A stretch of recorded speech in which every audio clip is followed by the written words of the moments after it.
खिन्थु बिसोर मा कन्ट्रिबिउसन होदों बुंनायसाय दिनै बिटिसि माने नांला होननानै बिसोरो आन्दलन खालामबाय बड'लेण्ड रायजो नांगौ होननानै बे बड'लेण्ड रायजोनि उनाव बिसोर मा लाबोखो दिनै मालायखौ मावनो बे प्रमद बर'आ जोंनि बे एबसुनि आन्दलनाव बड'फा उपेन्द्र ब्रह्मनि आन्दलनाव बे दंमोन नामा बबे मुभमेन्टनि आं माने बाथ्राखौ बुंदों बिसोरलाय अनेक मानसियाथ' मुभमेन्ट लोगो मोनाखैना बे डिफेन्स बर'मोना बबे मुभमेन्टखौ लोगो मोना बेलाय बे दायन' होनायसो जादों बे राजनिथि फोथाराव दाय होलायनाय नेपटिजिम जादों होननानै बुंनाय सेउलि महिलारिया हाग्राबो बिसि बेनो होनो नाङामोन बे अफिजिमफ्रा बुंनो खाबु लानाय जादों खिन्थु सेउलि महिलारिया गावहानो दक्षता गोनां गावनो गोरोंखा बे एम ए पास बियो इक'नमिक्सआव माने मोजां कुवालिटि गोनां मोजाङै पास जानाय गथिखे बेखौ हाग्रामा महिलारिनि बिसि हिसाबै माने बेजे टिकेट मोना होनना बुंनाय बेथ' खोथा नङा बियो गावहानो गुनि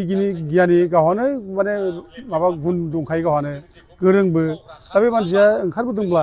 जों बेखौ बरायनानै लानांगौ आरो हिन्जाव माहारिनिफ्राय जे जोंनि गेजेराव बिदि गोरों मानसिया राजनिथियाव जे आखाइ होबाय ओंखारबोबाय बिसोरो दा बेखौ जों बरायनांगौ जे बेखौ साबायखर बावनांगौ मदद होनांगौ दा सेउलि महिलारियाथ' गोरों मानसिथार एखेबारे दा बेखौ जों मानो हाग्रामा बिसि होननानै जों बेखौ माने दाबायना दोनफ्लाय हाग्रामा बिसिया मा इलेक्सन गेलेमोन नामा हाग्रामा बिसियाथ' बे कुवालिटि दंना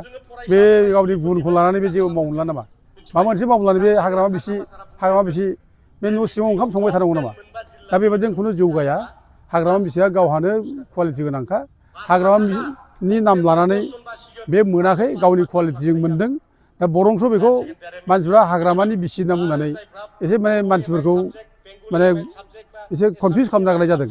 खिन्थु बेहा गावहानो गुन गोनांखा हाग्रामा महिलारिया बिनि फिसाय नङाब्लाबो माने सेउलि महिलारिया मोननांगौ बेहा दक्षता दं आरो बियो गाव गोसो जायोब्ला बे पार्टिबो खालामनो हायो बेहा इन्डिपेन्डेन्टबो जानो हायो बेहा जिखि मावा बेनो माने आयेनाबो बेखौ गेलेमोना होनना बुंनाय गैया संबिधानाव बयनोबो अधिकार होदों बयनोबो लिबार्टि होदों फान्डामेन्टेल राइट्स होदों दा गथे सेउलिया माने गेलेनायाव बेजे नेपटिजिम जाबाय होननानै बेखौ जे माने इलेक्सन गेलेनो मोना होनना बुंनाय बे जुक्ति गोनां नङा आरोखि दा आंथ' मोजां मोनदों बरायदों हिन्जावफोरनि गेजेराव गोरों मानसि ओंखारबोनायखाय आरो बे देरहासार जाथों जों लुबैदों आरो बयबो बे देरहासार जानायखौ लुबैदों आरो बिसेस करि क'क्राझार बे समस्तियाव माने रायजो राजाफ्रानो सेउलि महिलारिखौ नांगौ होननानै दाबि खालामदों दा एसे गोनो गोथो जाबायदोंमोन आगोलाव जे माने बे आगोलनि केन्डिडेट आब' प्रमिलाया बे टिकेट बिबाय थानायाव रायजोफ्रा एसे बांसिन माने माबा जादों आरो एसे सेउलिनि प्रति सेउलिखौ बांसिन गोसोखांदों माने आब' प्रमिला माने बेहा गोबाव जाखाबाय बेयो माने बैसो जाबाय बेसे रेस्ट लानांसिगौ दा बेखौ रायजो राजाफ्रा बयबो लुबैदों दा खिन्थु बे टिकेट बिबाय थानायाव आं दारायगोन आं गेलेगोन होननायाव रायजो राजाफ्रा बांसिन उत्तेजना जादों आरोखि बे उत्तेजनाजोंनो माने होमब्ला जोङो सेउलिखौनो बिनोसै बिदि मोनसे बयनावबो फैदों ओमफ्राय सेउलिखौ बयबो बिदों आरो सेउलिखौ बिनायजों लोगोसे दिनै सेउलिया गावबो ओंखारबोबाय आरो बेहा दक्षता गोनां मानसि दा गथिखे बेनो दिनै होनाय जाबाय जेब्ला जों बेखौ देरहानांगौ आरो सेउलिया सासे निउ फेसनि मानसि बे गोदान फेसनि मानसि आरो बेहा खुनु एन्टि इनकाम्बेन्सि गैया दा जोङो खावलायो दा बेजों जायफ्रा थाफायो बिसोरबो जाहाथे खोब भद्र जायो खोथा बाथ्रा बुंनायफ्रा बिदिनो थाफाग्राफ्रा जाहाथे गाज्रि भाषा बाहायलाया माने राजनिथि फोथाराव फैनानै बेजों थाफाग्राफ्रा राजनिथि फोथाराव जेरै बुंलाबायो जाहाथे बिदि बुङा बिनि इमेजखौ लाखिनांगौ बिनि क्लिन इमेज बिनि मोजां भाबमुर्ति बेखौ लाखिनांगौ आरो बिदिनो बेखौ देरहानांगौ आं बेखौ बयखौ रायजो राजाखौ खावलायहरो बे मुभमेन्टनि आं माने बाथ्राखौ बुंदों बिसोरलाय अनेक मानसियाथ' मुभमेन्ट लोगो मोनाखैना बे डिफेन्स बर'मोना बबे मुभमेन्टखौ लोगो मोना बेलाय माथो बे जिउन मुङानो जायाखैमोन दा सोर मुभमेन्टखौ लोगो मोनो बे मालायखौ मावनो बे प्रमद बर'आ जोंनि बे एबसुनि आन्दलनाव बड'फा उपेन्द्र ब्रह्मनि आन्दलनाव बे दंमोन नामा बेथ' गैयामोन ना रमान स्क्रिप्ट आन्दलनसो दंमोन नामा गैयामोन अब्ला बबे मुभमेन्टखौ रिफारेन्स लाबोनानै सेउलि महिलारिया मुभमेन्टआव गैयामोन होनना बुंफालाय दा प्रत्येक मानसियानो आन्दलनजों फैनांगौ बेबोथ' खोथा नङाना गावबा गाव फरायनाय गावबा गोरों बेबोथ' मोनसे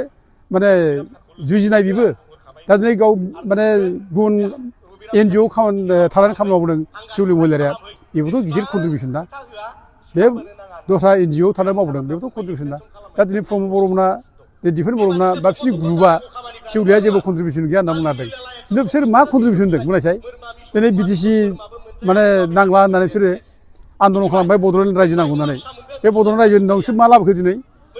रायजो राजानि थैनि सहि होलायनानै लांबाय बिसोरो आलादा रायजो नांगौ होननानै दिनै मा लाबोखो बड'लेण्ड रायजो नांला होनबाय अब्ला बे बिनि कन्ट्रिबिउसन नामा बिसोरनि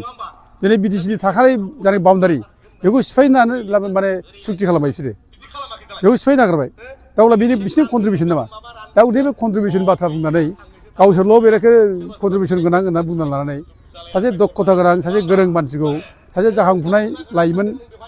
हिनजाव दा बेखौ जोङो माने दाबायनो दोननांगोन बे थिग जाया बे जुक्ति गोनां नङा बेबायदि जुक्तिजों बिसोर माने भट होनाय नङा बे